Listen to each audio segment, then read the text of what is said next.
So we are done, guys, and they look beautiful, strong, healthy.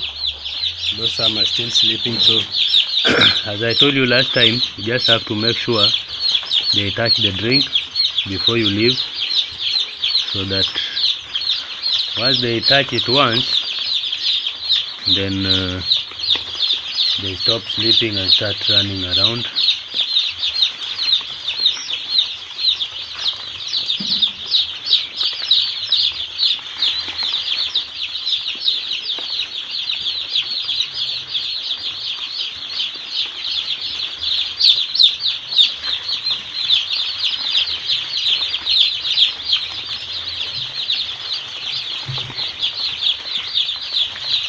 I hope you are able to see what I'm doing.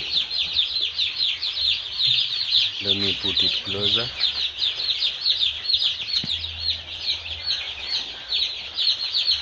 So you see these ones that are still sleeping, just have to make sure they all touch, get a sip of water, and they'll never go back to sleep again.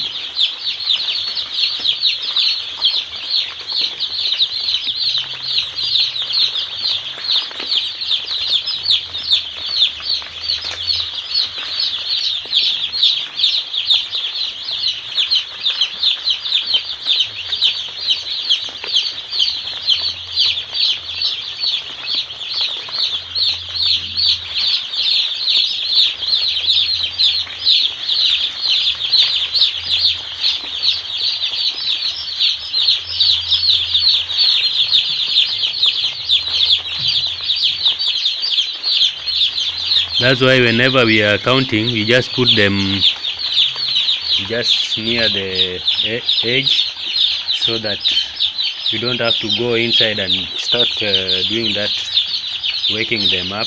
But if they are just around these corners places, we can mobilize them. Then as you can see, the other ones are there because they are active, they are running around. So that's what we normally do with them.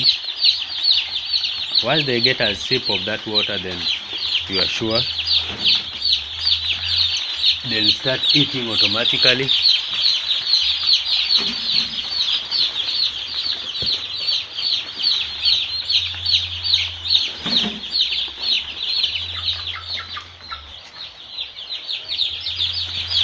Let's see this one. Then this guy here.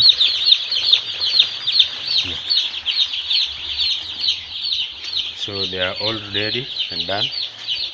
So as you can see, the temperature is good for them. They are not huddling together. So for a starter, you'll need to have temperature gauge, so that you can be able to see or check every time you check their temperature to see whether it is the required. But once you learn more about brooding, then you will not need the temperature gauge. You just be watching their behavior, and then you will be able to know whether it's cold for them, or it is warm or too hot. Remember, too hot is too hot for them. So you are not supposed to go beyond the stipulated temperature, because that will mean that they get affected. So there's a question I was asked about. Someone was complaining. She's using litters, but the litters are kind of getting wet very fast. So according to my research of what I've seen so far, remember I've been in this field for more than 6 years now. So when it's too hot, these birds will tend to drink a lot of water. So once they drink a lot of water without taking any feeds, remember they'll be releasing that water back to the floor. So I give an example. You have like this space we have right now, and we have let's say 20 liters of water. So for 20 liters of water, once they drink it, you'll find that your drinkers are empty, but the floor is kind of wet. It means they've drank 20 liters and they've poured 20 liters down. So since they are not taking any feeds, that will translate into watery poop. So once it's watery, it means that you are just transferring that water from the drinkers to the litter. So make sure the temperature is to the maximum, not supposed to be more than too hot for them, but it's not supposed to be cold. So just make sure that you balance your temperatures. It's not supposed to be too hot. I mean, too hot means that it's daytime, the sun is up, it's too hot, and then you are still doing giving them heat during the day. So that will mean they'll only be concentrating on drinking water so that they cool down their temperature. But cooling before they cool their temperature, remember they are drinking too much and they'll be releasing too much in the flow. So that water is not going to be utilized properly because there is no feed to utilize it. So just make sure the temperature is okay for them, then the rest will just check out for themselves. So let's find out how many we got today. So today we got 256. So these are 256 birds. We got 250, but 6 are additional. So let's see how they are going to do. But so far, I believe you've learned how to do your brooding the correct way. And again, about preheating the brooder, right now is around 10. It's almost 10, and the temperature is hot. So once I close the brooder, I'm sure that that temperature, normally the room temperature is for Mombasa right now, the temperature is around almost 30 if I'm not wrong, almost 30. But now remember, this brooder is kind of containing too much heat. It's 28. So we are at 28, the normal temperature. But once you close this brooder and close everything, then the temperature will rise. But then I'll also be monitoring to see whether that temperature is okay with them or not. If it's not okay, then I can light the jiko. But if it is okay, then I'll light the jiko during the night. So that's why I normally tell you that I don't preheat our brooder, because I know the kind of temperature we are dealing with. Right now, if I overdo the temperature right now, these chicks are not going to take the feeds. They are just going to take too much water to try to suppress that heat. But then it will mean that they'll be missing out on taking feeds, and that will mean that they'll not be growing as we expect them to, or they should.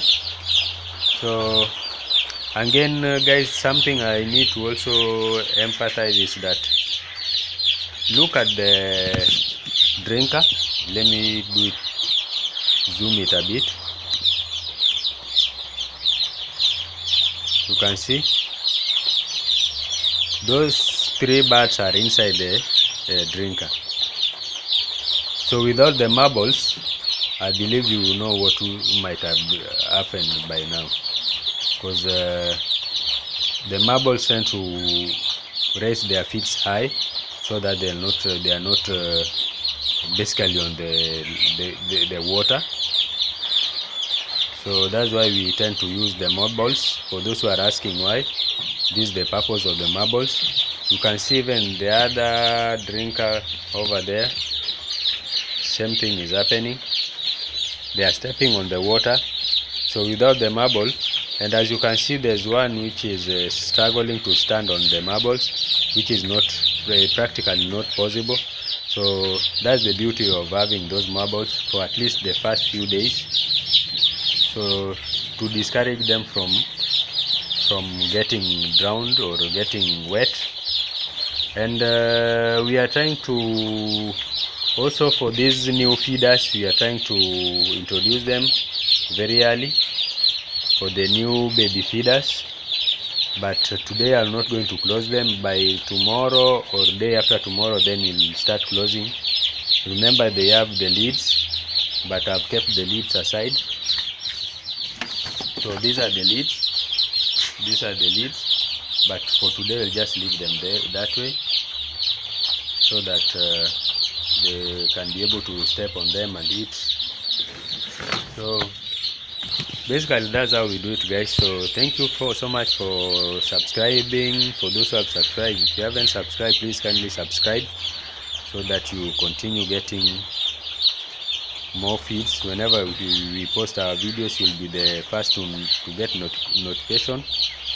And then if you have any question, you can also drop in the comment section so that we respond to it. So remember, they are on their first starter. They are on starter. So, and we still have a few. Okay, let me take you to the other side. I'll give you a brief.